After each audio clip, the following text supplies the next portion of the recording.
الحمد لله رب العالمين والعاقبة للمتقين والصلاة والسلام على المرسلين أما بعد فأعوذ بالله من الشيطان الرجيم بسم الله الرحمن الرحيم கலியத்திற்குரிய அல்லாஹ்வின் அடியார்களே, நபி ஸல்லல்லாஹு அலைஹி வஸல்லம் அவர்கள் முஸ்லிம்களை எல்லாம் ஒன்று சேர்த்து மீண்டும் அந்த கனாத் மலையினுடைய பகுதிக்கு நபி அவர்கள் ஏற முற்பட்டார்கள்.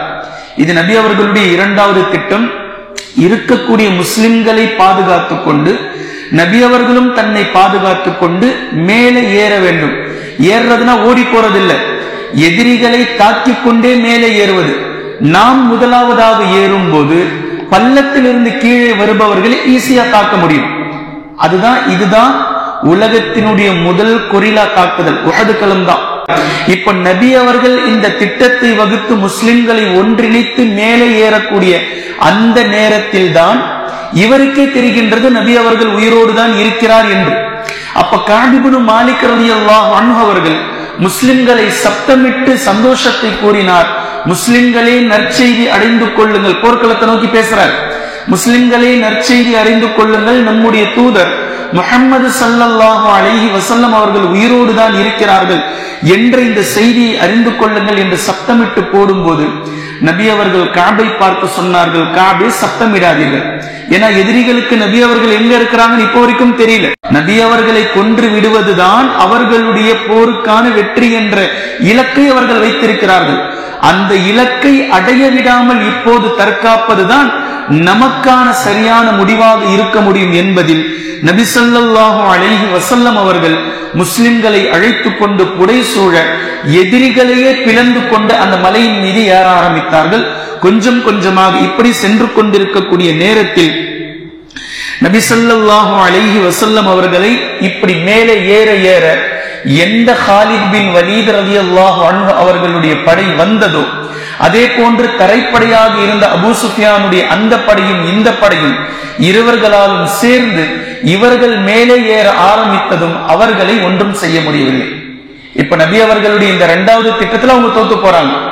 நபி அவர்கள் மேலே ஏற ஏற காலித் பின் வலீத் அவர்களுடைய படையாலும் அபூ சுஃபியான் அவர்களுடைய படையாலும் மேலே ஏற முடியாமல் முடிந்து போனது என்பதை நாம் பார்க்கிறோம். மேலிருந்து தாக்குதல் இவர்களுக்கு ஏற்படுகின்றது. இப்ப இவங்க ஏறினாங்கன்னா இவர்கள் தான் கொல்லப்படுவார்கள், அவங்க பாதுகாப்பா இருப்பாங்க. இந்த திட்டத்தை நபி ஸல்லல்லாஹு அலைஹி வஸல்லம் அவர்கள் கையில் எடுக்கின்றார்கள். இந்த நேரத்தில் தான் உஸ்மான் இப்னு தல்ஹா என்று சொல்லக்கூடிய மிகப்பெரிய ஒரு கெட்டவன் நபி அவர்களை முன்னோக்கி நபி அவர்களை கொல்வதற்காக வந்தான். அவன் வரும்போது ஒரு சப்தத்தை போட்டுக்கொண்டே வருகின்றான், இவர் தப்பிவிடக் கூடாது, இவர் தப்பினால் நிச்சயமாக நான் உயிர் வாழ முடியாது, இவன் தப்பிவிட்டால் நான் உயிர் வாழ்ந்து விட முடியாது என்று சொல்லி நபி அவர்களை தாக்குவதற்காக அவன் வரும்போது நபி அவர்களும் அவனை தாக்குவதற்காக முற்படும் போது ஹாரிஸா இப்னு சிம்மா ரலியல்லாஹு அன்ஹு அவர்கள் வழிமறித்து அவனை கொன்று புதைத்தார்கள். முதலில் அவனுடைய காலை வெட்டினார்கள், அவன் கீழே விழுந்தான். அதுக்கு பிறகு அவனை கொன்று முடித்தார்கள். இந்த நேரத்தில் அப்துல்லா இப்னு ஜாபிர் என்று இருக்கக்கூடிய இன்னொரு கெட்டவன் ஹாரிஸா இப்னு சிம்மா ரலியல்லாஹு அன்ஹு அவர்களின் மீது பாய்ந்தான். அவர்களை அவன் காயப்படுத்தினான். இதை பார்த்த அபூ துஜானா ரலியல்லாஹு அன்ஹு அவர்கள் அங்கே வந்து ஹாரிஸ் இப்னு சிம்மாவையும் காப்பாற்றி இவரை கொன்ற அப்துல்லா இப்னு ஜாபிர் என்பவரையும் அபூ துஜானா கழுத்தில் இருந்து அவருடைய தலையை தனியாக எடுத்தார் ஒரு நொடி பொழுதில். பின்பு நபி ஸல்லல்லாஹு அலைஹி வஸல்லம் அவர்களை இந்த புடைசூழ முஸ்லிம்கள் பாதுகாத்து கொஞ்சம் கொஞ்சமாக அந்த மலையினுடைய மேல்புறமாக கொண்டு சென்றார்கள். இப்ப இந்த நேரத்தில் தான் உபை இப்னு ஹலஃப் என்று சொல்லக்கூடிய மிகப்பெரிய கொடியன் நபி ஸல்லல்லாஹு அலைஹி வஸல்லம் அவர்கள் உயிரோடு தான் இருக்கிறார்கள் என்று தெரிந்து கொண்டு நபி அவர்களை கொல்வதற்காக அவன் முன் வந்தான். இந்த நேரத்தில் நபி அவர்களை சூழ்ந்திருந்த சஹாபாக்கள் நபி அவர்களிடத்தில் சொன்னார்கள், அல்லாஹ்வின் தூதரே, நீங்கள் ஆணையிடுங்கள், எங்களில் யார் இவனை வெட்டி வீழ்த்தட்டும். இப்ப நபி அவர்கள் சொன்னார்கள், யாரும் தாக்க வேண்டாம், அவனை என்னிடத்தில் வரவிடுங்கள், அவன் என் பக்கத்துல வரட்டும் என்று சொல்லி நபி ஸல்லல்லாஹு அலைஹி வஸல்லம் அவர்கள் தன்னுடைய உடலை ஒரு சிலிர்த்தினார்கள். ஒட்டுமொத்த சஹாபாக்களும் ஒரு புறா தன்னுடைய சிறகை அசைக்கும் போது எப்படி தண்ணீர் தெரிக்குமோ, இது போன்று சஹாபாக்கள் சூழ்ந்திருந்த, நபி அவர்களை சூழ்ந்திருந்த சஹாபாக்கள் உடலில் இருந்து மேனியில் இருந்து தண்ணீர் தெரிப்பதை போன்று தெரித்தார்கள். அவ்வளவு வீரம் வெளிப்பட்டது. நபி அவர்களுடைய உடலுடைய அந்த சிலிர்ப்பில் அவ்வளவு அழகான வீரம் அந்த நேரத்தில் வெளிப்பட்டது. பின் பக்கத்தில் இருந்த சஹாபியிடம் இருந்து ஒரு ஈட்டியை வாங்கி, அவன் வரக்கூடிய உபை இப்னு ஹலஃப் கவச ஆடையை அணிந்திருந்தான், இரும்பு கவசத்தை அணிந்திருந்தான். அவனுடைய மேனி முழுக்க பாதுகாப்பாக இருந்தது. ஆனால் நபி அவர்கள் அவனுடைய தொண்டை குழி, அந்த இடம் பேலன்ஸ் இருக்கு, அந்த இடம் மட்டும்தான் தோல் தெரியுது, பாக்கி இருக்கு. அதை கரெக்டாக பார்த்து நபி ஸல்லல்லாஹு அலைஹி வஸல்லம் அவர்கள் அந்த ஈட்டியை எறிந்தார்கள். அந்த ஈட்டி அவனுடைய கழுத்தில் ஒரு சிறிய காயத்தை ஏற்படுத்தியது. இந்த காயத்தினால் அவன் விழுந்தான். அவனுடைய கூட்டத்தின் பக்கம் திரும்பினான், அலறினான், கத்தினான். பின்பு அவனுடைய சகோதரர்கள் அதை பார்த்து, இந்த ஒரு சிறிய கீறலுக்காகவா இப்படி கழுதை கத்துவதை போன்று கத்திக் கொண்டிருக்கிறாய் என்று ஏளனமாக சிரித்தார்கள். அப்போ அவன் சொன்னான், எனக்கு ஏற்பட்டிருக்கக்கூடிய இந்த வேதனை வலி இங்கு இருக்கக்கூடிய உங்கள் ஒட்டுமொத்த நபர்களுக்கும் நான் பங்கு வைத்தாலும் நீங்கள் அலறுவீர்கள், அவ்வளவு வேதனையை நான் அனுபவித்துக் கொண்டிருக்கிறேன் என்று சொல்லிவிட்டு சொன்னான், இந்த ஈட்டியை ஏவியது முஹம்மத். நிச்சயமாக அல்லாஹ்வின் மீது சத்தியமிட்டு சொல்கின்றேன், அவர் என்னை நோக்கி துப்பி இருந்தாலும் நான் செத்து போயிருப்பேன், அந்த அளவிற்கு வேதனையை நான் அனுபவிக்கின்றேன் என்று சொல்லி அலறிக்கொண்டே இருந்தான். அந்த வேதனை அவனுக்கு அதிகமாகிக் கொண்டே இருந்தது. உஹது களத்திலிருந்து மக்காவை நோக்கி செல்லும் வழியில் அவன் செத்தும் போனான். போகக்கூடிய வழியிலே பின்பு நபி ஸல்லல்லாஹு அலைஹி வஸல்லம் அவர்கள் மேலேறி சென்று விட்டார்கள். இவனை கொன்றுவிட்டுதான் நபி அவர்கள் இன்னும் மேலேறுகின்றார்கள். இந்த நேரத்தில் ஒரு மிகப்பெரிய பாறை வந்தது. அந்த பாறைக்கு மேலாக நபி ஸல்லல்லாஹு அலைஹி வஸல்லம் அவர்களால் ஏற முடியவில்லை. தல்ஹா ரலியல்லாஹு அன்ஹு அவர்கள் நபி அவர்களுக்கு முன்னால் வந்து படுத்தார்கள், அதாவது குனிஞ்சாங்க அந்த பாறையில் ஏறுவதற்காக. நபி ஸல்லல்லாஹு அலைஹி வஸல்லம் அவர்கள் அபூ தல்ஹாவின் மீது, அபூ தல்ஹாவினுடைய முதுகின் மீது, தோளின் மீது கால் வைத்து பாறையின் மீது ஏறும்போது அபூ தல்ஹா மீண்டும் ஒரு முறை சொர்க்கத்தை சொந்தமாக்கி கொண்டார் என்று மீண்டும் துஆ செய்தார்கள். பின்பு நபி ஸல்லல்லாஹு அலைஹி வஸல்லம் அவர்கள் மேலேறி சென்றதற்கு பின்னால் கீழ் இருக்கக்கூடிய ஹாலித் அவர்களுடைய படையும் அபூ சுஃபியானுடைய படையிலும் சில மக்கள் நபி அவர்களை மீண்டும் கொல்வதற்காக தாக்க முற்பட்டார்கள். இப்போது நபி அவர்கள் அல்லாஹ்விடத்தில் துஆ செய்தார்கள், யா அல்லாஹ், இவர்களை மேலே ஏற விடாமல் நீ தடுத்து விடு என்று துஆ செய்ததும் உமர் ரலியல்லாஹு அன்ஹு அவர்கள் மேலே ஏறக்கூடிய சிறிய சிறிய படைகளை நோக்கி சண்டையிட்டு அவர்களை கீழே வீழ்த்தினார்கள். பின்பு அதே போன்று மேலேறி வரக்கூடிய ஒரு சில நேரங்களில் ஸஅத் ரலியல்லாஹு அன்ஹு அவர்களை பார்த்து நபி அவர்கள் சொன்னார்கள், ஸஅதே அந்த கூட்டத்தை தடுங்கள், மேலே ஏறி வரக்கூடிய அந்த கூட்டத்தை தடுங்கள் என்று சொல்லும் போது ஸஅத் ரலியல்லாஹு அன்ஹு அவர்கள் கூறினார்கள், அல்லாஹ்வின் தூதரே, நான் ஒருவன் மட்டும் எப்படி அந்த கூட்டத்தை தடுக்க முடியும் என்று சொல்லும் போது நபி அவர்கள் மறுபடியும் சொன்னார்கள், ஸஅதே அந்த கூட்டத்தை தடுங்கள். அல்லாஹ்வின் தூதரே, நான் ஒருவன் மட்டும் எப்படி அவர்களை தடுக்க முடியும், ஸஅதே அந்த கூட்டத்தை தடுங்கள். மறுபடியும் நபி அவர்கள் சொன்னாங்க. நபி அவர்கள் அல்லாஹ்வின் தூதர் தான் என்பதற்கான சான்று, நபி அவர்கள் ஒரு வார்த்தையை சொன்னால் அதை அப்படியே செஞ்சிடணும், எதிர்கேள்வி கேட்க கூடாது. இப்ப 3 தடவை இப்படி நடந்ததற்கு பின்னால் ஸஅத் சொல்றாங்க, ஒருவன் என்னை நோக்கி வந்தான், என்னுடைய அம்புக்கூட்டில் இருந்து ஒரு அம்பை எடுத்து அவனை விட்டேன், அவன் செத்து மடிந்தான். அவன் விழுந்ததும் நான் அவனுடைய உடலுக்கு அருகில் சென்று அதே அம்பை எடுத்துக்கொண்டேன். மீண்டும் அடுத்தவன் வந்தான், அவனையும் அந்த அம்பை வைத்தே விட்டேன், அவனும் செத்து மடிந்தான். மறுபடியும் அவனுடைய உடல் கிட்ட போய் அந்த அம்பையை எடுத்து மறுபடியும் ஒருவன் வந்தான். கிட்டத்தட்ட 4-5 நபர்களை இந்த ஒரு அம்பை வைத்தே நான் விட்டுக்கொண்டே இருந்தேன். பின்புதான் எனக்கு புரிந்தது, நபி அவர்களுடைய பரக்கத்தினால் இது எனக்கு பரக்கத் பொருந்திய அம்பாக இருந்தது. அதை நான் பத்திரப்படுத்தி வைத்துக் கொண்டேன். நான் மௌத்தாகும் வரைக்கும் அந்த அம்பு என்னிடத்தில் இருந்தது. நான் மௌத்தானதற்கு பின்னால் அவர்களுடைய பிள்ளைகள், ஸஅத் ரலியல்லாஹு அன்ஹு அவர்களுடைய பிள்ளைகள் அந்த அம்பை அப்படியே பாதுகாத்து வந்தார்கள். இது அல்லாஹ்வின் புறத்திலிருந்து பரக்கத் பொருந்திய அம்பு என்பதை அவர்கள் விளங்கிக் கொண்டார்கள். பின்பு ஒரு கட்டத்தில் குறைஷி மக்களால் மேலேறி செல்லக்கூடிய முஸ்லிம்களை தாக்க முடியாது என்று ஒரு கட்டம் வந்ததும் ஒவ்வொரு நபர்களும் சோர்வுற்றார்கள்.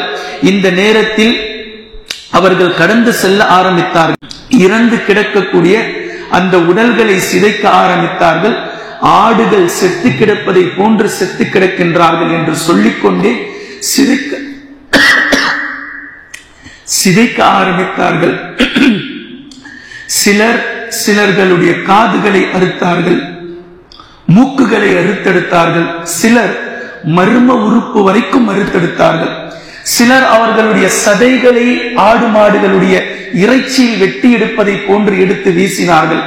இதில் ஹிந்தா என்ற பெண்மணி ஹம்சா ரலியல்லாஹு அன்ஹு அவர்களை கொன்றுவிட்டோம் என்ற சந்தோஷத்தில் வெறி பிடித்தவர்களாக அவர்கள் இருந்தார்கள். ஹம்சா ரலியல்லாஹு அன்ஹு அவர்களுடைய ஈரலை வெளியே எடுத்து அதை மென்று விழுங்க முயன்றார்கள். ஹிந்தா என்ற பெண்மணி ஹம்சா ரலியல்லாஹு அன்ஹு அவர்களுடைய ஈரலை மென்று சாப்பிட விழுங்க நாடினார்கள். ஆனால் அது அவர்களால் முடியாமல் போன போது மென்று துப்பிவிட்டார்கள். இப்படி முஸ்லிம்களுடைய உடலை எவ்வளவு சேதப்படுத்த முடியுமோ, முஸ்லிம்களுடைய உடலை எவ்வளவு கேவலப்படுத்த முடியுமோ அந்த அளவிற்கு சிதைத்து நாசம் செய்துவிட்டு அந்த குறைஷி குஃபார்கள் உஹது களத்தை விட்டு கொஞ்சம் கொஞ்சமாக கடந்து சென்றார்கள். பின்பு இதே போன்று முஸ்லிம் பெண்மணிகளுடைய வீரமும் இந்த போர்க்களத்தில் வெளிப்பட்டது. குறிப்பாக ஆயிஷா ரலியல்லாஹு அன்ஹா அவர்கள் சோர்வடைந்த வீரர்களுக்கு தனது தோள் பையில் தண்ணீரை கொண்டு வந்து முதுகில் சுமந்து கொடுத்தார்கள். இதை பற்றி உம்மு சலீத் ரலியல்லாஹு அன்ஹா அவர்களும் அதே போன்று உம்மு சுலைம் ரலியல்லாஹு அன்ஹா அவர்களும் இவர்களும் தண்ணீர்களை கொண்டு வந்து கொடுத்து கொண்டிருந்தார்கள். இவர்களுடைய கெண்டைக்கால் தெரியும் அளவிற்கு துணிகளை தூக்கி கொண்டு ஓடினார்கள் போர்க்களத்தில் முஸ்லிம் போர் வீரர்களுக்கு உதவி செய்வதற்காக. இதே போன்று உம்மு ஐமன் ரலியல்லாஹு அன்ஹா அவர்கள் சில முஸ்லிம்கள் மதீனாவை நோக்கி ஓடக்கூடிய நேரத்தில் கடுமையாக அவர்களை திட்டி ஏசி பேசினார்கள். கெட்ட வார்த்தையை கொண்டல்ல, நீங்கள் ஓடுகின்றீர்களே இந்தாங்க, அதாவது தையல் நடக்கூடிய ஒரு தொழில் இருக்கின்றது, தையல் நடக்கூடிய தொழிலை கொண்டு ஆடைகளை வைத்துக் கொள்ளுங்கள், பெண்களுடைய ஆடையை அதை வைத்துக் கொள்ளுங்கள், உங்களுடைய வாளையின் இடத்தில் கொடுங்கள், நான் அவர்களை வெட்டுகின்றேன் என்று உம்மு ஐமன் போர்க்களத்திலே குதித்தார்கள்.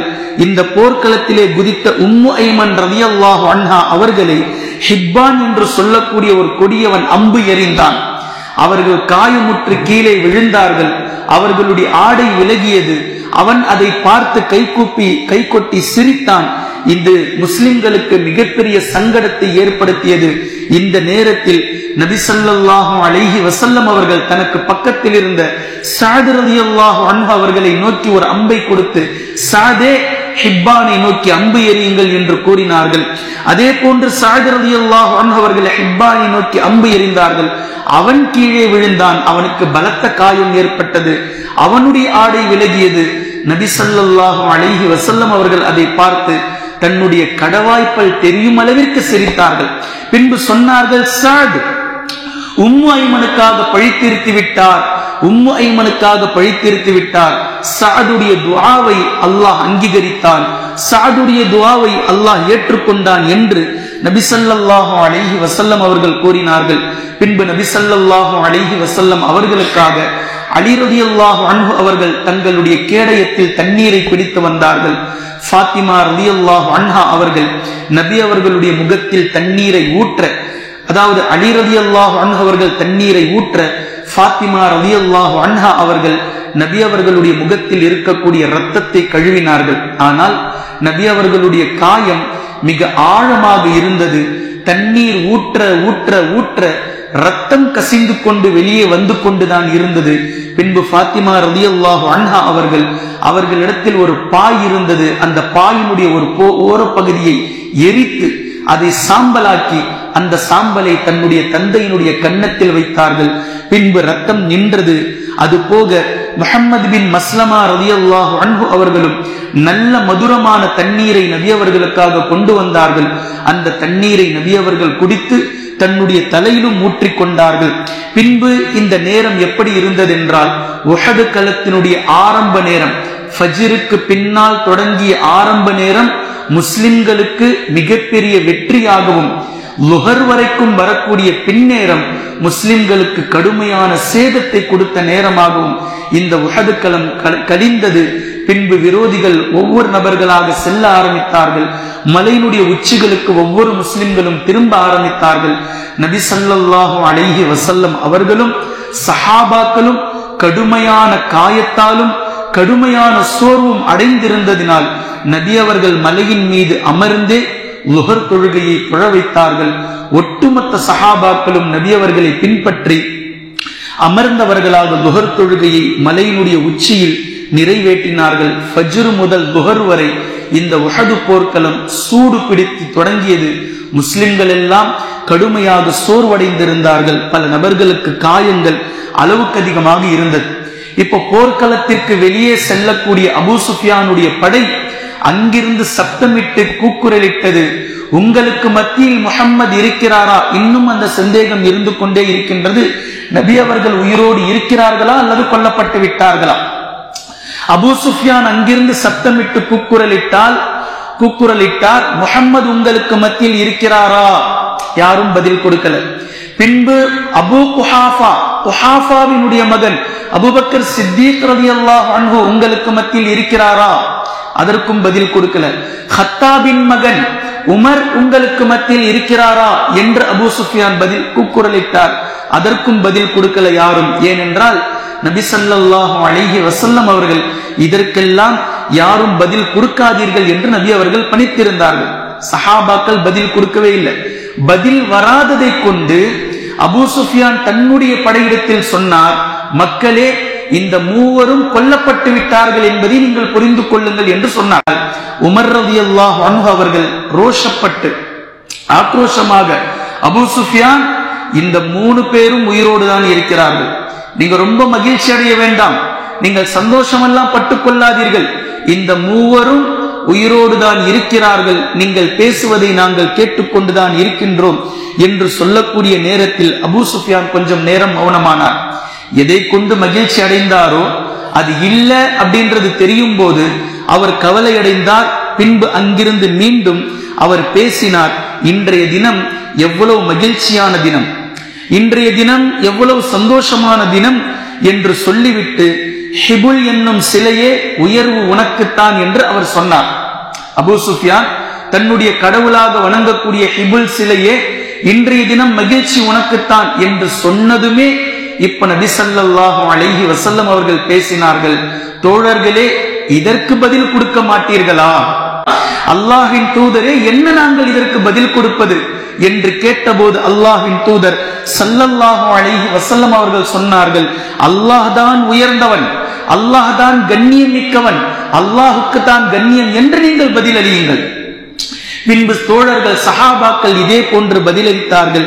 மீண்டும் அபூ சுஃபியான் கூறினார், உஸ்ஸா எங்களுக்கு இருக்கிறார், உஸ்ஸா எங்களுடைய எஜமானர், அதாவது அந்த சிலை கடவுள் எங்களுக்கு இருக்கிறார் என்று அபூ சுஃபியான் கூறும்போது நபி ஸல்லல்லாஹு அலைஹி வஸல்லம் அவர்கள் மீண்டும் சொன்னார்கள், தோழர்களே, இதற்கு பதில் அளிக்க மாட்டீர்களா? இதற்கு பதில் கொடுக்க மாட்டீர்களா? மீண்டும் தோழர்கள், அல்லாஹ்வின் தூதரே, இதற்கு நாங்கள் என்ன பதில் அளிப்பது என்று கேட்டபோது தோழர்கள் நபி ஸல்லல்லாஹு அலைஹி வஸல்லம் அவர்கள் கூறினார்கள், அல்லாஹ் எங்களுடைய எஜமானன், அல்லாஹ் எங்களுக்கு மேலானவனாக இருக்கின்றான் என்று நீங்கள் பதில் கூறுங்கள் என்று நபி அவர்கள் கூற சஹாபாக்களும் அதே பதிலை கூறினார்கள். பின்பு அபூ சுஃபியான் கூறினார், பத்ர் களத்திற்கு இது சமமாகிவிட்டது, பத்ர் களத்திற்கு இது சமமாகிவிட்டது, பத்ரிலே நீங்கள் எங்களை மிகைத்தீர்கள், இன்றைய தினம் நாங்கள் உங்களை மிகைத்து விட்டோம், போர் என்பது ஒரு கிணற்றுவாளியை போன்றது என்று அபூ சுஃபியான் கூறினார். அதாவது நீங்க ஒரு வாட்டி இறைச்சிங்க, நாங்க ஒரு வாட்டி இறைச்சிட்டோம் தண்ணிய என்ற அர்த்தத்தில் போர் என்பது ஒரு கிணற்றுவாளியை போன்றது என்று சொல்லியதற்கு பின்னால் அபூ சுஃபியான் உமர் ரலியல்லாஹு அன்ஹு அவர்களை அழைத்தார். இப்போ நபி ஸல்லல்லாஹு அலைஹி வஸல்லம் அவர்கள் சொன்னாங்க, உமரே, அபூ சுஃபியான் கிட்ட போங்க, அவர் என்னதான் சொல்றாருன்னு போய் கேட்டுட்டு வாங்க. இப்போ உமர் ரலியல்லாஹு அன்ஹு அவர்கள் அபூ சுஃபியான் கிட்ட போனாங்க. அபூ சுஃபியான் கேட்டார், உமரே, எனக்கு ஒரு விஷயத்தை உண்மையா சொல்லுங்க. அவருக்கு இப்பவும் நம்ப முடியல, அந்த விஷயத்தை கேட்கிறார். உமரே, உண்மையில் எனக்கு இந்த விஷயத்தை சொல்லுங்கள், முஹம்மதை நாங்கள் கொன்று விட்டோமா இல்லையா? உமர் ரலியல்லாஹு அன்ஹு அவர்கள் சொன்னாங்க, முஹம்மது உயிரோடு தான் இருக்கின்றார், அல்லாஹ்வின் மீது ஆணையாக நீங்கள் பேசுவதை அவர் நன்கு கேட்டுக்கொண்டுதான் இருக்கின்றார் என்று உமர் ரலியல்லாஹு அன்ஹு அவர்கள் சொன்னதும் நான் ஏற்கின்றேன், உங்களுடைய இந்த பேச்சை நான் ஏற்கின்றேன் என்று சொல்லிட்டு அவர் மீண்டும் திரும்பி சென்றார். தன்னுடைய படையோடு திரும்பி செல்லும் போது அவர் சொன்னார், மீண்டும் அடுத்த வருடம் ஷாபான் மாதத்தில் பத்ர் களத்திற்கு எல்லோரும் வந்துவிடுங்கள், பத்ர் களத்திலே நாம் சந்திப்போம் என்று மீண்டும் சொன்னார். அதாவது போர் வச்சுக்கலாம். அப்ப நபி ஸல்லல்லாஹு அலைஹி வஸல்லம் அவர்கள் பேசினார்கள், அப்படியே ஆகட்டும், பத்ரிலே அடுத்த வருடம் நாம் உங்களை சந்திக்கின்றோம் என்று நபி ஸல்லல்லாஹு அலைஹி வஸல்லம் அவர்கள் அதற்கு பதிலளி கொடுத்தார்கள்.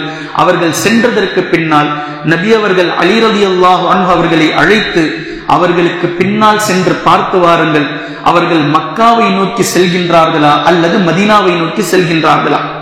அவர்கள் ஒட்டகத்தின் மீது அமர்ந்து கொண்டு குதிரைகளை இழுத்து சென்றால் அவர்கள் மக்காவிற்கு செல்கின்றார்கள் என்று பொருள். அவர்கள் குதிரைகளின் மீது அமர்ந்து கொண்டு ஒட்டகத்தை இழுத்து சென்றால் மதீனாவிற்கு செல்கின்றார்கள் என்று பொருள். அவர்கள் மதீனாவிற்கு செல்வார்களேயானால் அல்லாஹ்வின் மீது ஆணையாக நான் அவர்களுக்கு முன்னால் மதீனாவிற்கு சென்று நின்று அவர்களோடு நான் போரிடுவேன், நீங்கள் சென்று பாருங்கள் என்று நபி ஸல்லல்லாஹு அலைஹி வஸல்லம் அவர்கள் அலி ரலியல்லாஹு அன்ஹு அவர்களை அனுப்பி வைத்தார்கள். ஆனால் அலி ரலியல்லாஹு அன்ஹு அவர்கள் சென்று பார்க்கும்போது அவர்கள் ஒட்டகத்தின் மீது அமர்ந்து குதிரைகளை அழைத்தவர்களாக மக்காவை நோக்கித்தான் சென்று கொண்டிருக்கிறார்கள் என்று நபி ஸல்லல்லாஹு அலைஹி வஸல்லம் அவர்களிடத்தில் அலி ரலியல்லாஹு அன்ஹு அவர்கள் வந்து செய்தி சொன்னதற்கு பின்னால் இப்ப நபி ஸல்லல்லாஹு அலைஹி வஸல்லம் அவர்கள் மலையில் இருந்து சஹாபாக்களை இறக்குகின்றார்கள். இப்போது சஹாபாக்களை நாம் எடுக்க வேண்டும். அதாவது போர்க்களத்தில் கொல்லப்பட்டு இன்னும் எவர்கள் ஷஹீதாக்கப்பட்டிருக்கிறார்கள், காயங்களோடு கிடக்கின்றார்கள் என்று தெரியாது. போர்க்களத்தில் சஹாபாக்களுடைய உடல்களை தேடுவதற்காக முதலாவதாக ஸைத் இப்னு சாபித் ரலியல்லாஹு அன்ஹு அவர்களை சொல்லி அனுப்பினார்கள். ஸஅத் பின் ரபீஆ ரலியல்லாஹு அன்ஹு அவர்களை சென்று பாருங்கள், அவர் எப்படி இருக்கின்றார் என்று பாருங்கள், அவருக்கு நான் சலாம் சொன்னதாக சொல்லுங்கள், அவரை நான் நலம் விசாரித்ததாக சொல்லுங்கள் என்று அல்லாஹ்வின் தூதர் ஸல்லல்லாஹு அலைஹி வஸல்லம் அவர்கள் ஸைத் இப்னு சாபித் ரலியல்லாஹு அன்ஹு அவர்களிடத்தில் சொல்லி அனுப்புகின்றார்கள். இவர் ஸஅத் பின் ரபீஆ ரலியல்லாஹு அன்ஹு அவர்களை தேடி சென்று ஒரு வழியாக அவரை கண்டுபிடித்து விட்டார். அவர் தன்னுடைய இறுதி மூச்சில் இருந்தார். எதிரிகளால் காயப்படுத்தப்பட்டு கிட்டத்தட்ட 70 காயங்கள் அவருடைய உடலில் இருந்தது. ஈட்டியாலும் வாள்களாலும் அம்புகளாலும் அவருடைய உடல் கிழிக்கப்பட்ட நிலையில் அவருடைய கடைசி உயிர் ஊசலாடி கொண்டிருந்தது. நான் அவருக்கு அருகாமையில் சென்று நபி ஸல்லல்லாஹு அலைஹி வஸல்லம் அவர்கள் உங்களுக்கு சலாம் சொன்னார்கள், உங்களை நலம் விசாரித்தார்கள் என்று சொல்லும் போது ஸஅத் பின் ரபீஆ ரலியல்லாஹு அன்ஹு அவர்கள் அந்த உயிர் ஊசலாடி கொண்டிருக்கும் போது பதில் சொன்னார்கள், அல்லாஹ்வின் தூதரின் மீது சலாம் உண்டாகட்டும், அல்லாஹ்வின் தூதரின் மீது சலாம் உண்டாகட்டும், நான் நலமாக இருக்கின்றேன் என்று சொல்லுங்கள் என்று சொல்லிவிட்டு எங்களை நோக்கி சொன்னார்கள், நான் உஹது களத்தில் சுவர்க்கத்தின் நறுமணத்தை உணர்கின்றேன் என்பதை நபி அவர்களுக்கு இந்த செய்தியை எத்தி வைத்து விடுங்கள், பின்பு உங்களுக்கு நான் சொல்கின்றேன், அன்சாரிகளில் ஒருவர் உயிரோடு இருக்க நபி அவர்களுக்கு ஏதேனும் ஒரு ஆபத்து சூழுமானால் நன்கு விளங்கிக் கொள்ளுங்கள், அல்லாஹ் உங்களை மன்னிக்கவே மாட்டான். நீங்கள் ஒருவர் உயிரோடு இருக்கும் போது கூட ஒருவர் கடைசியாக எல்லோருமே செத்து ஒருவர் இருந்தாலும் நபி அவர்களுடைய உயிரை பாதுகாப்பது உங்களுடைய கடமை என்று ஸஅத் பின் ரபீஆ ரலியல்லாஹு அன்ஹு அவர்கள் இந்த வார்த்தையை சொல்ல மலக்குல் மௌத் அவருடைய ரூஹை கைப்பற்றினார், அவர் ஷஹீதானார். பின்பு உஸைர் ரலியல்லாஹு அன்ஹு இவரை சில சஹாபாக்கள் சென்று பார்த்தார்கள். இவர் உண்மையில் இஸ்லாத்தை தழுவவே இல்லை. இவர் அன்சாரிகளில், அதாவது மதீனா முஷ்ரிக், மதீனாவில் இருந்த முஷ்ரிக். உஹது போருக்கு முன்னால் வரைக்கும் இஸ்லாத்தை சொல்லிக் கொண்டே வந்தார்கள், இஸ்லாத்தை ஏத்துக்கல. உஹது போருக்கு கிளம்பி வரும்போதும் இஸ்லாத்தை இவரிடத்தில் சஹாபாக்கள் சொன்னார்கள், இவர் இஸ்லாத்தை ஏத்துக்கல. ஆனால் இன்றைய நிலை உஹது போருக்கு வந்து மக்களால் எதிரிகளால் காயப்படுத்தப்பட்டு கடைசி நேரத்தில் உயிர் ஊசலாடி கொண்டு குத்துயிருமாக குலையுருமாக இவர் கிடக்கின்றார். இந்த நேரத்தில் சென்ற சஹாபி ஒருவர் உசைரிமை தூக்கி, உசைரின், நீங்கள் எதற்காக போர்க்களத்திற்கு வந்தீர்கள்? இஸ்லாத்தை ஏற்றுக்கொள்ளவே இல்லை, முஸ்லிம்களின் மீது கொண்டிருந்த பிரியத்தினால் வந்தீர்களா அல்லது வேற ஏதேனும் நோக்கம் இருக்கின்றதா என்று கேட்டபோது உசைரின் சொன்னார், முஹம்மதின் மீதும் முஹம்மதை ஈமான் கொண்டிருக்கக்கூடிய முஸ்லிம்களை நான் நேசித்ததினால் இந்த போர்க்களத்திற்கு வந்தேன். நானும் என்னால் முடிந்தவரை உங்களுக்கு யார் எதிரிகளோ அந்த எதிரிகளோடு நான் போராடினேன். அவர்களால் நான் காயப்படுத்தப்பட்டிருக்கின்றேன். இன்று எந்த நிலையில் நான் இருக்கின்றேன் என்பதை நீங்கள் காண்கின்றீர்கள். இப்போது நான் அல்லாஹையும் அல்லாஹினுடைய தூதரையும் நான் சாட்சி கூறுகின்றேன். வணக்கத்திற்குரியவன் அல்லாஹை தவிர வேறு யாரும் இல்லை. முஹம்மது நபி ஸல்லல்லாஹு அலைஹி வஸல்லம் அவர்கள் அவனுடைய தூதர் என்றும் அடியார் என்றும் நான் சாட்சி கூறுகின்றேன் என்ற இந்த கலிமாவை முழங்க மலக்குல் மௌத் அவருடைய ரூஹை கைப்பற்றினார். இந்த செய்தி நபி ஸல்லல்லாஹு அலைஹி வஸல்லம் அவர்களுக்கு எடுத்து சொல்லப்பட்ட போது அவர் சொர்க்கவாசிகளில் ஒருவராக மாறிவிட்டார் என்று நபி ஸல்லல்லாஹு அலைஹி வஸல்லம் அவர்கள் கூறுகின்றார்கள். இவரை பற்றி அபூ ஹுரைரா ரலியல்லாஹு அன்ஹு அவர்கள் ஹதீஸிலே சொல்லும் போது, உசைரின் எங்களுக்கு மத்தியில் ஒரு நேர தொழுகையை கூட தொழவில்லை, ஆனால் சொர்க்கத்தில் இடம் பிடித்து விட்டார் என்று நபி ஸல்லல்லாஹு அலைஹி வஸல்லம் அவர்கள் சொல்ல நான் கேட்டிருக்கின்றேன் என்ற ஹதீஸை அபூ ஹுரைரா ரலியல்லாஹு அன்ஹு அவர்கள் அறிவிக்கிறார்கள். இதற்கு பின்னால் நபி ஸல்லல்லாஹு அலைஹி வஸல்லம் அவர்கள் எல்லா உடல்களையும் ஒன்று சேர்த்தார்கள். ஷுஹதாக்களுடைய உடல்களை ஒன்று சேர்த்தார்கள். பின்பு ஷஹீதுகளிடத்தில் நபி அவர்கள் பேசினார்கள், ஷுஹதாக்களே, உங்களுக்காக மறுமை நாளையில் நான் சாட்சியாளனாக இருப்பேன். நீங்கள் சொர்க்கவாசிகள், உங்களுக்காக நான் சாட்சியாளனாக இருப்பேன். நாளை மறுமை நாளையில் உங்களை அல்லாஹ் எழுப்பும் போது உங்களுடைய உடலில் இருந்த ரத்தம் சொட்ட சொட்ட நீங்கள் எழுப்பப்படுவீர்கள். இன்று உங்களுடைய ரத்தத்தின் நிறம் என்னவாக இருக்கின்றதோ இதே போன்றுதான் நாளை மறுமை நாளையில் உங்களை அல்லாஹ் எழுப்பும் போதும் உங்களுடைய ரத்தத்தின் நிறம் இருக்கும். ஆனால் உங்களுடைய ரத்தத்தினுடைய வாடை கஸ்தூரியை விட மனம் கமழக்கூடியதாக நாளை மறுமை நாளையில் அல்லாஹ் எழுப்பும் போது இருக்கும் என்று நபி ஸல்லல்லாஹு அலைஹி வஸல்லம் அவர்கள் ஷுஹதாக்களிடத்தில் பேசினார்கள். பின்பு எல்லோரையும் கொண்டு வாருங்கள் என்று நபி ஸல்லல்லாஹு அலைஹி வஸல்லம் அவர்கள் கூறினார்கள். சில சஹாபாக்கள், அன்சாரி தோழர்கள் இறந்து கிடந்த அந்த நபி தோழர்களுடைய உடலை மதீனாவிற்கு எடுத்து செல்லலாம் என்று எடுத்து செல்லும் போது நபி ஸல்லல்லாஹு அலைஹி வஸல்லம் அவர்கள் கூறினார்கள், அவர்களை கொண்டு வாருங்கள். ஷுஹதாக்களை குளிப்பாட்டக்கூடாது. யார் அல்லாஹ்வின் பாதையில் போர் புரிந்து வீரமரணம் அடைந்து விட்டார்களோ அவர்கள் அதே இடத்தில் தான் தஃபன் செய்யப்பட வேண்டும். அவர்களை ஊருக்கு கொண்டு செல்லாதீர்கள் என்று ஒட்டுமொத்த சஹாபாக்களையும் ஷுஹதாக்களையும் கொண்டு வர செய்து ஒவ்வொரு குழிகளிலும் 2 அல்லது 3 நபர்களை நபி ஸல்லல்லாஹு அலைஹி வஸல்லம் அவர்கள் தஃபன் செய்தார்கள். இப்படி தஃபன் செய்யக்கூடிய நேரத்தில் யார் குர்ஆனை அதிகமாக மனனம் செய்திருக்கிறார் என்று சஹாபாக்களிடத்திலே கேட்டு குர்ஆனை மனனம் செய்தவர்களை முதலாவதாக உள்ளே இறக்கி பிள்ளை குழியினுடைய பக்கவாட்டத்திலே வைத்து பின்பு அதற்கடுத்தவர் என்று நபி ஸல்லல்லாஹு அலைஹி வஸல்லம் அவர்கள் ஒவ்வொரு கபரிலும் 2 உடல்களை 3 உடல்களை 3 ஷுஹதாக்களை என்று நபி ஸல்லல்லாஹு அலைஹி வஸல்லம் அவர்கள் வைத்தார்கள். இந்த நேரத்தில் தான் ஹன்வலா ரலியல்லாஹு அன்ஹு அவர்களுடைய உடலில் இருந்து நீர் சொட்டி கொண்டிருப்பதை பார்த்த சஹாபாக்கள் நபி ஸல்லல்லாஹு அலைஹி வஸல்லம் அவர்களிடத்தில் இதை பற்றி சொல்லும் போது அவர்களுடைய மனைவியிடத்தில் சென்று கேட்டுவிட்டு வாருங்கள், அவருடைய நிலை என்ன என்று நபி அவர்கள் சொன்னார்கள்.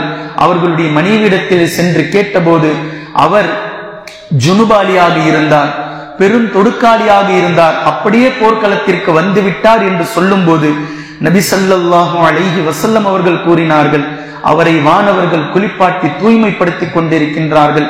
கஸீலுல் மலாயிகா என்ற பெயரில் அவர் பெயர் அழைக்கப்பட்டார். பின்பு அதே போன்று அம்ர் இப்னு ஜமூஹ் ரலியல்லாஹு அன்ஹு அவர்களும் அப்துல்லா இப்னு அம்ர் இப்னு ஹராம் ரலியல்லாஹு அன்ஹு அவர்கள் இவ்விருவர்களும் உயிரோடு இருக்கும் போது ஒருவரை ஒருவர் நேசித்து வந்த தோழர்கள்.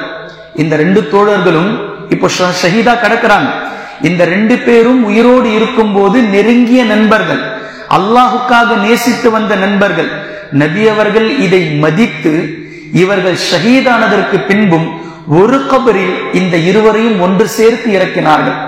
உயிரோடு இருக்கும் போது நேசம் கொண்ட அந்த நபித்தோழர்களை உயிர் பிரிந்ததற்கு பின்னாலும் ஒரு கபரில் இந்த இருவர்களையும் கொண்டு வந்த நபி ஸல்லல்லாஹு அலைஹி வஸல்லம் அவர்கள் தஃபன் செய்தார்கள். பின்பு ஹம்ஸா ரலியல்லாஹு அன்ஹு அவர்களுடைய உடலை நபி ஸல்லல்லாஹு அலைஹி வஸல்லம் அவர்கள் பார்த்தார்கள். ஒட்டுமொத்த சஹாபாக்களும் அறிவிக்கக்கூடிய அறிவிப்புகளில் ஒன்று, உஹது களத்தில் ஹம்ஸா ரலியல்லாஹு அன்ஹு அவர்களுக்காக அழுததை போன்று நபி அவர்கள் வேறு யாருக்காகவும் எதற்காகவும் எப்போதும் அழவில்லை. ஹம்ஸா ரலியல்லாஹு அன்ஹு அவர்களுடைய உடல் சிதைக்கப்பட்டிருப்பதை மீண்டும் மீண்டும் நபி அவர்கள் பார்த்தார்கள். மீண்டும் மீண்டும் பார்த்து அழுது கொண்டே இருந்தார்கள். இந்த நேரத்தில் நபி அவர்களுடைய மாமி சஃபியா ரலியல்லாஹு அன்ஹா, அதாவது ஹம்ஸா ரலியல்லாஹு அன்ஹு அவர்களுடைய சகோதரி, தன்னுடைய சகோதரரை பார்க்க வரும்போது நபி அவர்கள் பார்க்க விடாமல் தடுக்க சொன்னார்கள் தன்னுடைய மாமியை. அப்போது அவர்கள் சொன்னார்கள், சஃபியா ரலியல்லாஹு அன்ஹா அவர்கள் சொன்னார்கள், ஏன் என்னை நபி அவர்கள் தடுக்க சொல்கின்றார்கள்? என் சகோதரனுடைய உடல் சிதைக்கப்பட்டிருப்பது எனக்கு தெரியும். என் சகோதரனுடைய உடல் சிதைக்கப்பட்டிருப்பது எனக்கு தெரியும். அது தெரிந்துதான் நான் பார்க்க வந்திருக்கின்றேன். என்னால் பார்க்க முடியும் என்று சொல்லுங்கள் என்று நபி அவர்களுக்கு மாமி சஃபியா ரலியல்லாஹு அன்ஹா அவர்கள் சொல்ல நபி அவர்கள் அனுமதி அளித்தார்கள். பின்பு ஹம்ஸா ரலியல்லாஹு அன்ஹு அவர்களுடைய உடலுக்கு பக்கத்தில் சஃபியா ரலியல்லாஹு அன்ஹா அவர்கள் வந்து நின்று அவர்களுடைய பாவ மன்னிப்புக்காக துஆ செய்தார்கள். அவர்களுக்காக மனமுருகி, யா அல்லாஹ், ஹம்ஸாவினுடைய முன்பின் பாவங்களை நீ மன்னித்து விடு என்று துஆ செய்தார்கள் என்பதையும் நாம் பார்க்கின்றோம். ஹம்ஸா ரலியல்லாஹு அன்ஹா அவர்களுடைய விஷயமும் முஸஅப் பின் உமைர் ரலியல்லாஹு அன்ஹு அவர்களுடைய விஷயமும் ஒரே மாதிரியானது. இருவர்களுக்கும் கஃன் துணி போதவில்லை. கஃனுக்காக துணியும் இல்லாமல் எங்களிடத்தில் இருந்தது. ஹம்ஸா ரலியல்லாஹு அன்ஹு அவர்களுக்காக வெள்ளையும் கருப்பும் சேர்ந்த ஒரு உடைதான், ஒரு துணிதான் எங்களிடத்தில் இருந்தது. அதைதான் ஹம்ஸா ரலியல்லாஹு அன்ஹு அவர்களுக்கு நபி அவர்கள் போர்த்தினார்கள். இருவர்களுடைய உடலுக்கும் இந்த கஃன் துணி போதவில்லை. மேலாக இழுத்தால் கால் தெரிந்தது, கீழாக இழுத்தால் தலை தெரிந்தது. இந்த நிலையில் நபி ஸல்லல்லாஹு அலைஹி வஸல்லம் அவர்கள் அவர்களுடைய முகத்தை மூடிவிடுங்கள், அவர்களுடைய கால் பகுதிகளுக்கு இத்கீர் என்று சொல்லக்கூடிய புற்பூண்டை போட்டு நீங்கள் மறைத்து விடுங்கள் காலை என்று நபி அவர்களுக்கு எங்களுக்கு கட்டளையிட்டார்கள். பின்பு ஹம்ஸா ரலியல்லாஹு அன்ஹு அவர்களையும் அப்துல்லா இப்னு ஜஹ்ஷ் ரலியல்லாஹு அன்ஹு அவர்களையும் இருவர்களையும் ஒன்று சேர்த்து கபருக்குள் ஒன்று சேர்த்து வைத்து நபி ஸல்லல்லாஹு அலைஹி வஸல்லம் அவர்கள் தஃபன் செய்துவிட்டு பின்பு நபி ஸல்லல்லாஹு அலைஹி வஸல்லம் அவர்கள் ஒன்று சேர்ந்து எல்லோரையும் தஃபன் செய்ததற்கு பின்னால் சஹாபாக்கள் ஒட்டுமொத்த நபர்களையும் அழைத்தார்கள். அழைத்து சொன்னார்கள், எல்லோரும் வாருங்கள், எனக்கு பின்னால் நில்லுங்கள், நான் என் இறைவனை புகழ வேண்டும் இந்த நேரத்தில் என்று அழைத்து நபி அவர்கள் எல்லோரையும் தஃபன் செய்துவிட்டு ஷுஹதாக்களுடைய கபர்களுக்கு மத்தியில் நின்று சஹாபாக்களில் பலரும் நபி அவர்களுக்கு பின்னால் அணி அணியாக எல்லோரும் நின்றார்கள். கிட்டத்தட்ட 70 ஷுஹதாக்கள் கபர்களுடைய போயிருக்கிறது. உஹது போரில் கொல்லப்பட்ட சஹாபாக்கள் 70 நபர்கள், 70 ஷுஹதாக்கள். எல்லோரையும் அடக்கம் செய்ததற்கு பின்னால் நபி ஸல்லல்லாஹு அலைஹி வஸல்லம் அவர்கள் இந்த நேரத்தில் செய்த இந்த துஆ தான் உஹது களத்தினுடைய மிக ஆழமான இந்த துஆ. அதனுடைய பொருளை உணருங்கள். அந்த துஆ தான் இந்த துஆ, அல்லாஹும்ம லக்கல் ஹம்து குல்லு, யா அல்லாஹ், புகழ் அனைத்தும் உனக்கே உரித்தாகட்டும், உனக்கே சொந்தம். அல்லாஹும்ம லா காபில லிமா பஸத்த, நீ எதை விரித்து விட்டாயோ அதை மடக்குபவர் யாரும் இல்லை. வலா பாசித லிமா கபல்த, நீ எதை மடக்கி விட்டாயோ அதை விரிப்பவர் யாரும் இல்லை. வலா ஹாதிய லிமன் அவ்லல்த, நீ யாரை வழிகேட்டில் விட்டு விட்டாயோ அவருக்கு நேர்வழி காட்டுபவர் யாரும் இல்லை. வலா முதில்ல லிமன் ஹதைத்த, நீ யாரை நேர்வழிப்படுத்தி விட்டாயோ அவரை வழிகெடுப்பவர் யாரும் இல்லை. வலா முஅதிய லிமா மனஅத, நீ யாருக்கு எதையும் கொடுக்காமல் தடுத்து விட்டாயோ அவருக்கு கொடுப்பவர் யாரும் இல்லை. வலா மானிஅ லிமா அதைத, நீ யாருக்கு எதை உன்னிடத்தில் இருந்து கொடுத்தாயோ அவருக்கு தடுப்பவர் யாரும் இல்லை. வலா முகர்ரிப லிமா பாஅத்த, நீ எதை தூரமாக்கினாயோ அல்லது நீ யாரை தூரமாக்கினாயோ அவருக்கு நெருக்கமாக்குபவர், அவரை நெருங்குபவர் யாரும் இல்லை. வலா முபாஇத லிமா கர்ரபத, நீ யாரை நெருக்கமாக்கி கொண்டாயோ அவரை தூரமாக்குபவர் யாரும் இல்லை. பின்பு நபி அவர்கள் கூறினார்கள், அல்லாஹும் முப்சுத் அலைனா மின் பரக்காத்திக், உன்னுடைய பரக்கத்தில் இருந்தும், வ ரஹ்மத்திக், உன்னுடைய கருணையில் இருந்தும், வ ஃபத்லிக், உன்னுடைய அருளில் இருந்தும், வ ரிஸ்கிக், உன்னுடைய வாழ்வாதாரத்தில் இருந்தும் எங்களின் மீது நீ விரிவடைய செய்வாயாக. இந்த நான்கையும் எங்களுக்கு நீ விரிவாக்கி கொடுப்பாயாக. அதே போன்று அல்லாஹும்ம இன்னி அஸ்அலுகன் நஈமல் முகீம், நிலையான அருட்வலத்தை, அருட்கொடையை உன்னிடத்திலே நாங்கள் கேட்கின்றோம். அல்லதி லா யஹூலு வலா யஸூல், ஒரு காலமும் எங்களை விட்டு திரும்பி விடாத, எங்களை விட்டு நீங்கி விடாத அருட்கொடையை உன்னிடத்திலே நான் கேட்கின்றேன். அல்லாஹும்ம இன்னி அஸ்அலுகன் நஈம யௌமல் ஐலா, போர்க்களத்தினுடைய நாட்களில் உன்னிடத்திலே நான் உன்னது அருள்வலத்தை கேட்கின்றேன். வல் அம்ன யௌமுல் ஹௌஃப், அச்சம் நிறைந்த தினத்தில் உன்னிடத்தில் பாதுகாப்பை நான் கேட்கின்றேன்.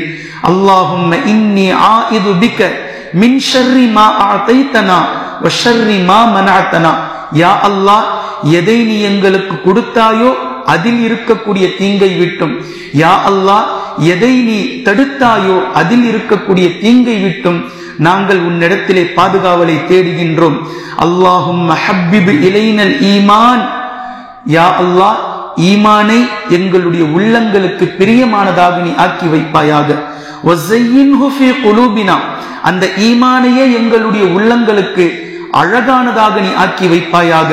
வகர்ரிஹ் இலைனல் குஃப்ர வல் ஃபுசூக வல் இஸ்யான், உனக்கு மாறு செய்வதையும் பாவத்தையும் இறை நிராகரிப்பையும் எங்களுடைய உள்ளங்கள் வெறுக்கும்படியாக நீ ஆக்கி வைப்பாயாக. வஜஅல்னா மினர் ராஷிதீன், நேர்வழி பெற்றவர்களில் எங்களை நீ சேர்த்தருள் புரிவாயாக, எங்களை நீ ஆக்குவாயாக. அல்லாஹும்ம தவஃபனா முஸ்லிமீன், யா அல்லாஹ், எங்களை முஸ்லிம்களாக நீ மரணிக்க செய்வாயாக. வ அஹ்யினா முஸ்லிமீன், மீண்டும் எங்களை முஸ்லிம்களாக நீ வாழ வைப்பாயாக. வ அல்ஹிக்னா பிஸ்ஸாலிஹீன், எங்களை நல்லவர்களோடு சேர்த்து அருள் புரிவாயாக.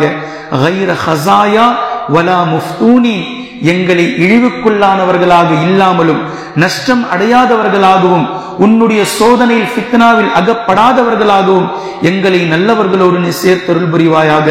அல்லாஹும்ம காத்திலில் கஃபரத்தல் லதீன யுகத்திபூன ருசுலக், யா அல்லாஹ், உன்னது தூதரை எவர்கள் பொய்ப்பித்தார்களோ அவர்களை நீ சபித்து விடு. வயுசுத்தூன அன் சபீலிக், உன்னுடைய பாதையை விட்டு உன் தடுப்பவர்களை நீ சபித்து விடு. வஜஅல் அலைஹிம் ரிஜ்ஸக வ அஸாபக், உன்னுடைய அஸாபையும் உன்னுடைய கோபத்தையும் அவர்களின் மீது நீ ஆக்கிவிடு. அல்லாஹும்ம காத்திலில் கஃபரத்தல் லதீன ஊத்துல் கிதாப, யாருக்கு நீ வேதம் கொடுக்கப்பட்டவர்களில் எவர்கள் நிராகரித்தவர்களாக இருக்கிறாரோ அந்த அவர்களின் மீதும் உன்னுடைய சாபத்தை நீ உண்டாக்கு.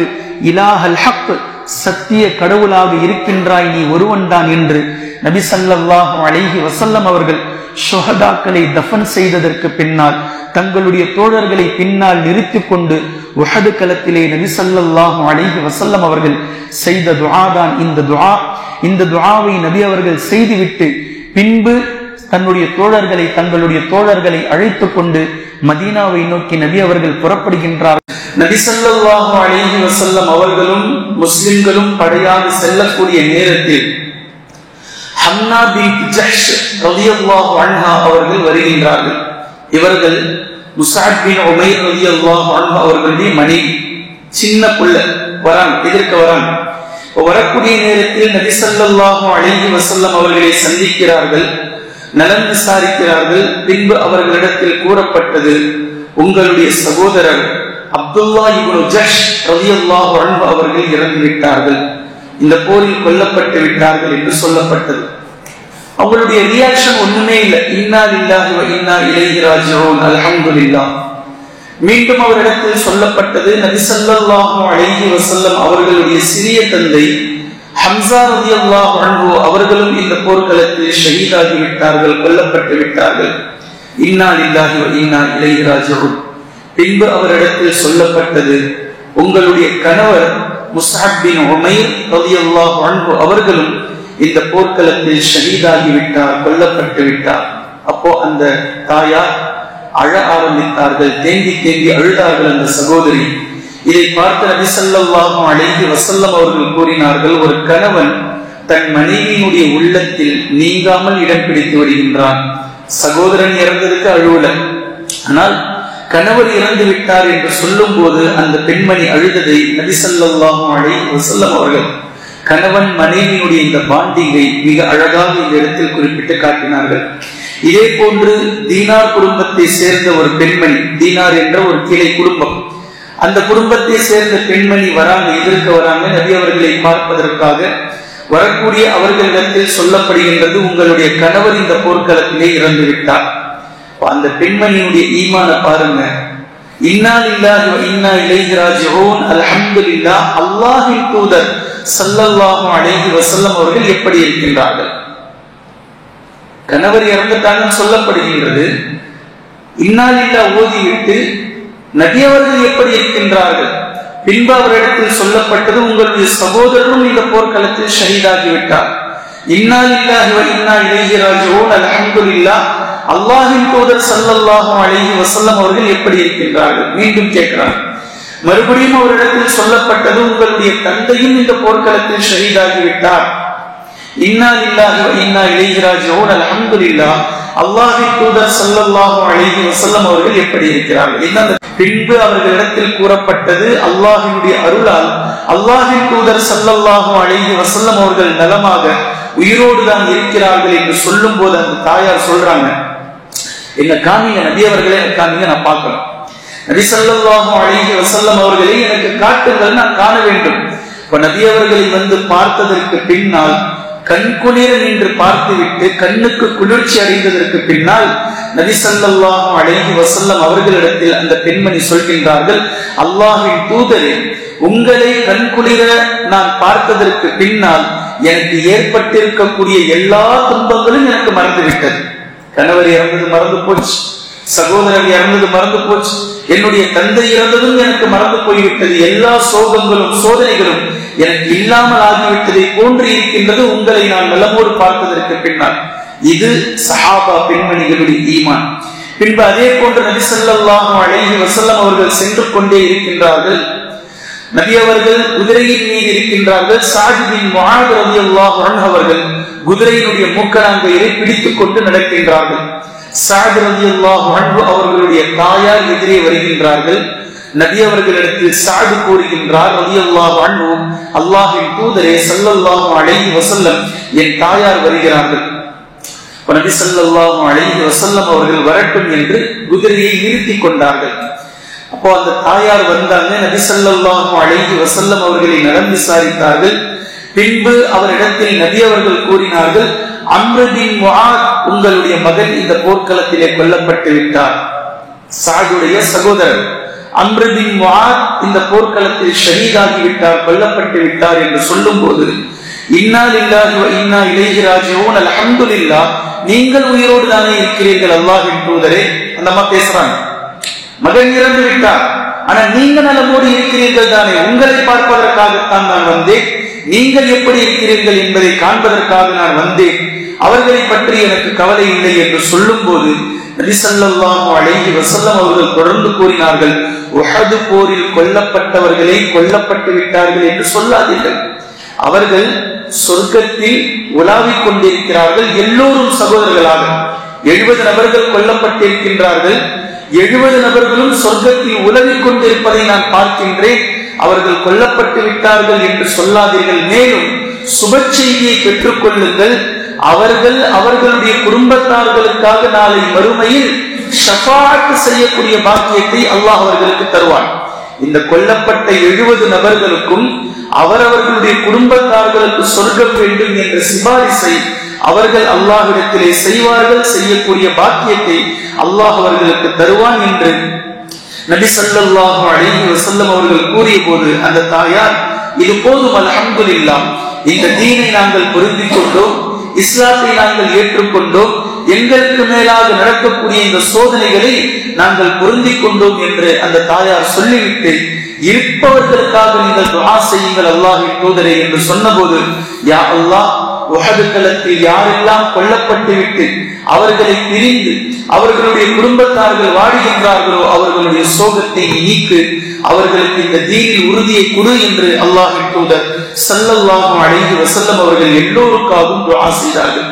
இப்படி பெண்களுடைய அந்த ஈமான், இந்த தக்வாவை இந்த களத்திலிருந்து மதீனாவிற்கு செல்லும் வழியிலேயே வெளிப்பட்டு பெண்கள் மதீனாவிற்கு வெளியே வந்து இந்த படைகளிடத்தில் தங்களுடைய ஈமானை வெளிப்படுத்திய இந்த தருணங்களை நாங்கள் பார்க்கின்றோம். நபி ஸல்லல்லாஹு அலைஹி வஸல்லம் அவர்கள் மதீனாவிலிருந்து வெள்ளிக்கிழமை அசருக்கு பின்னால் பிறை 6 ஷவ்வால் மாதம் பிறை 6 கிளம்பினார்கள். பின்பு இரவு தங்கினார்கள். அங்கிருந்து உஹது களத்திற்கு ஃபஜ்ருடைய நேரத்தில் சென்றார்கள். அந்த நாள் முழுக்க அசர் வரைக்கும் மக்ரிபு வரைக்கும் போர்க்களம் முடிந்தது. அந்த செய்திகள் எல்லாமே முடிந்துவிட்டு இரவு வந்து சேர்ந்தார்கள். முஸ்லிம்கள் இந்த உஹது களத்திலே 70 நபர்கள் கொல்லப்பட்டார்கள், 70 சுஹதாக்கள். அதே போன்று எதிர்த்தரப்பில் எதிராளிகளிடத்தில் 37 குஃபார்கள் கொல்லப்பட்டார்கள் என்பதை நம்மால் புரிந்து கொள்ள முடிகின்றது.